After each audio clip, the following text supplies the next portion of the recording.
What's up everybody, and welcome back to another episode of DripMyWhip. Now this is an episode I've been really excited to film. Today, as you guys saw from the thumbnail, we are tearing down the 2JZ I have sitting here in front of me.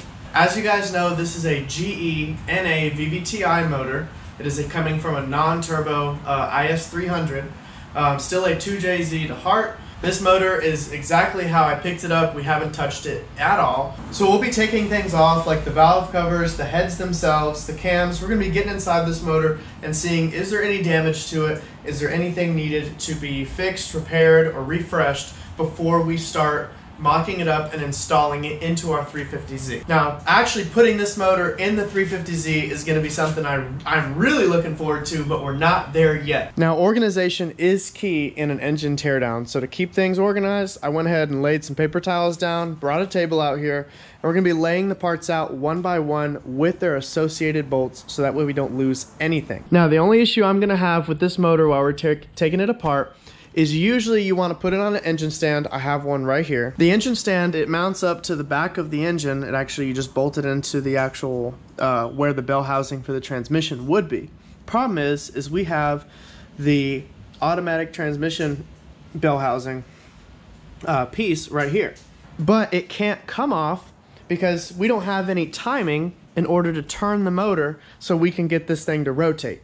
If I tried to turn the engine right now, the pistons could come up and hit the valves and bend them. So since we don't have any timing, we can't rotate the motor at all.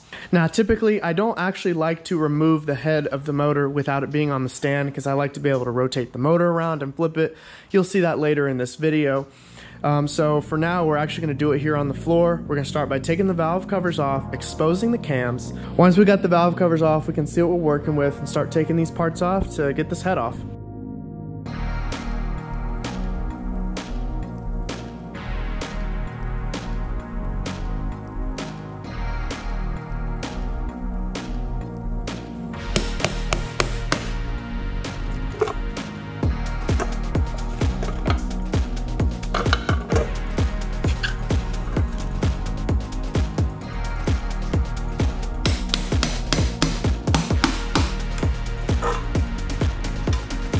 Now that we've exposed the camshafts by taking off the valve cover, as you can see, you have these, triangular shaped pieces on the camshaft. Now this purpose is actually to push down on the bucket underneath as the engine's turning.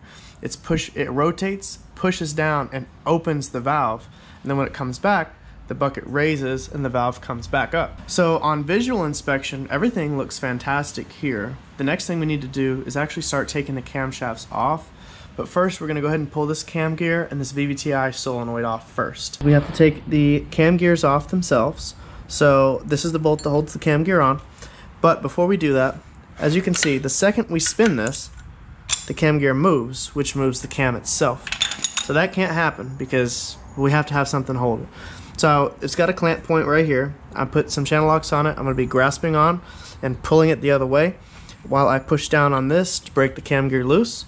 And pull this off and proceed to take the rest of this off.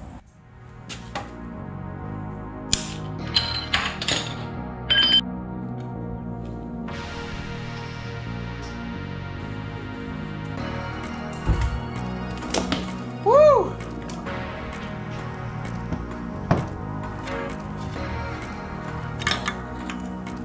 Now, as you're taking the caps off for the cams, you have to be careful with these and make sure you're putting them in the exact same spot when you're reassembling.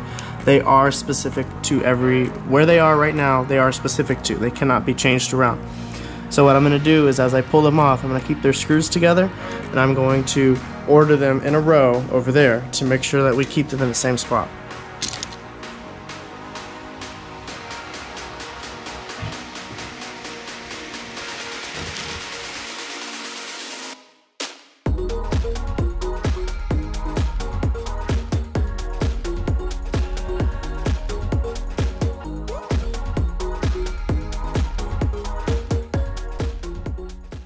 Only thing we got left to do now is actually take out the head bolts now that the camshafts are out. Now there is a specific tool needed. It's a 12mm triple square. So I've ordered that. It's going to get here tomorrow. So we're going to hold off on taking the heads off. So while we're waiting on that, I'm going to start taking off some of these accessories. So that way, once we get the head off, we can start actually cleaning this block. Good morning, ladies and gentlemen. It is the next day, and I just went to pick up our specific tool that we need to take off the head itself. Now off camera, I did do some cleanup. I've pulled off the pulleys and all the little extras that were all around the side of the motor. So now everything is sleek, it is ready. There's nothing on this motor. First things first, we gotta get this head off. We have the special tool. I already kind of tested to make sure it fit, but it is a triple square 12 millimeter, half-inch drive. And I don't know if you can see them, but they go on those bolts right there. So it locks down. And it is heavily torqued, so you're gonna see me use some serious power to get these off. Now, one thing you have to remember is you cannot just take these bolts out in any order you want. The head has been specifically put on in a certain order. They have to come off in that reverse order. Check that out. If y'all don't know that video, I'll throw the link up in the corner right here. That was a really good video. 2JZ head removal. And look, it shows it. So we got images, and there it is. Oh, that's for the camshafts. We need to find the head bolts. This is it right here. Perfect. That shows us which way to do it.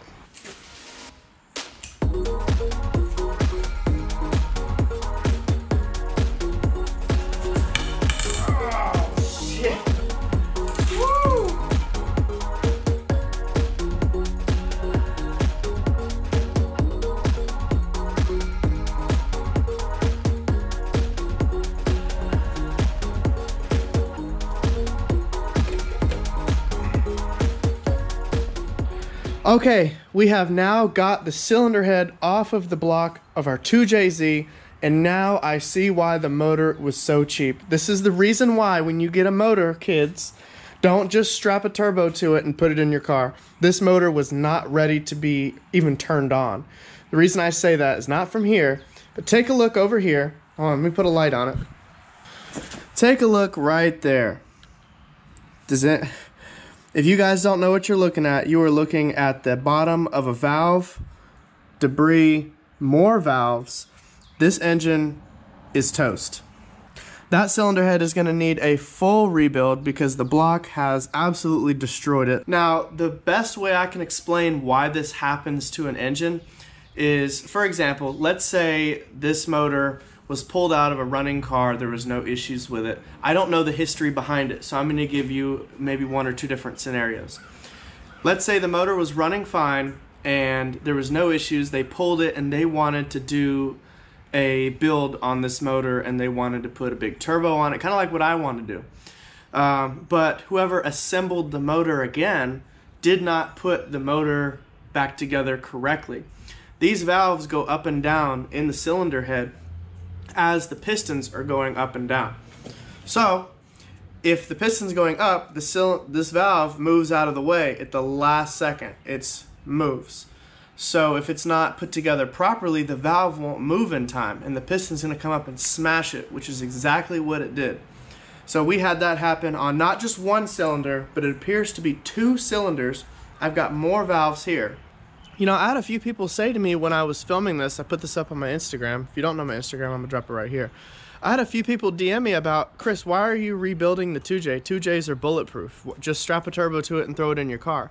Well, just like any other motor, you don't know the history of it. It was alleged that everything was fine, which as we know now, that's not the case. Imagine if I hadn't torn this motor down to see that. I would have put a huge turbo on it. I would have made it look real nice and awesome, and it would have been the cleanest install ever. The Z would have been finished, and the second we turned that key, boom, it would have fucked it all up again. And it probably would have went into my turbo and messed up my turbo. So it's better to just be safe than sorry, take the motor apart and see if there's anything wrong with it. So now we're gonna move on to the next step. We're gonna start sucking the debris out and we're gonna check out that lower block.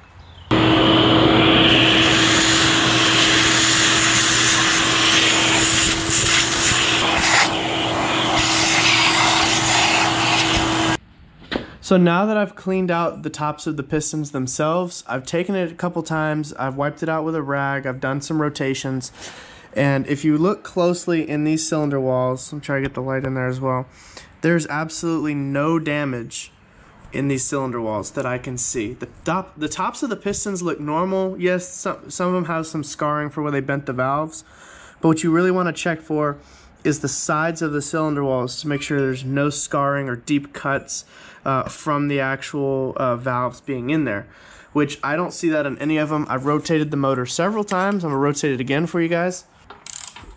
Let's see how I've rotated it. It rotates really smooth, not giving me any problems. Put it back at top dead center. I mean, she's looking promising. What I hope is going to happen here is we don't have to take this block apart at all. I think it's going to be fine. We're going to do a compression test when we put a head back on it. But for now, it looks promising. I think this thing, there's no issues with it. I think the block survived. That's why the 2JZ is so good. I believe the block survived this and there's no issues with it. The cylinder walls look fantastic. I might rebuild this head. I'm gonna price it out off camera and that'll be part of the next video. I might either find a used 2JZ head, or I'll have this one, the valves taken out of it and the valves replaced, put the new cams in, and then put this same head back on the motor.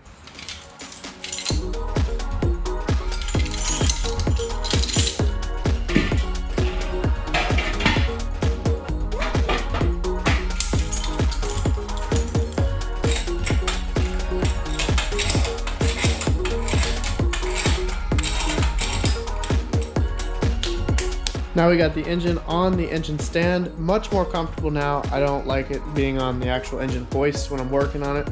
Now that we've got it all mounted up, we can actually flip this motor over, take its oil pan off, and see what we're working with underneath.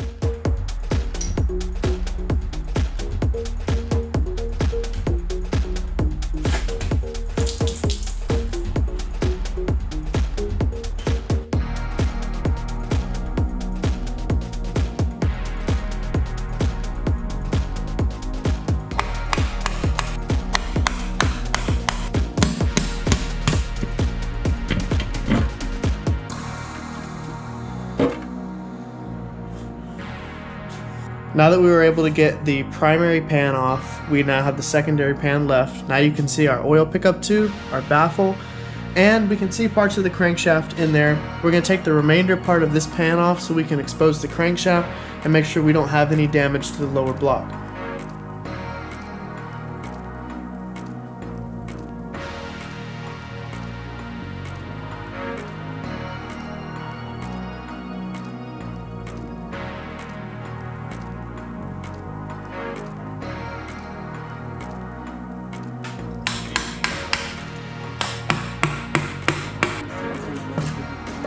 Here it comes. And ladies and gentlemen, there you have it. A 2JZ forged crankshaft. Very beautiful.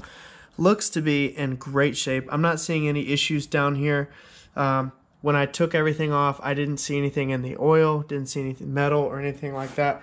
I'm thinking this lower block's gonna be fine. Now that we got the motor successfully broken down all the way to the engine block itself, we're able to take a look at everything, rotate it all, look at the pistons, the rods, the forged crankshaft, and make sure that everything was fine on this lower block. From everything that I can see, after tons of inspection, looking at the tops of the pistons, the cylinder walls, rotating the crank after taking the pans off. Next steps for this is I've got to locate another used 2JZ GE head. If you guys have one at your house or know of one, VVTi, non-turbo, DM me. I'll drop my Instagram right here. I'll be willing to come pick that up. If I can't find one, I'll end up rebuilding the head we have. I don't think I want to go that far with it. It looks really damaged. I saw some deep cuts on the underside of the head itself. We just hit 500 subscribers when this video was in the middle of being filmed. Thank you guys so much for 500 subs, and I hope we get a lot more, and if we don't, as long as you guys are having fun with the videos, I'm having fun making them. With that being said, I will see you guys on the next episode of DripMyWhip. Peace.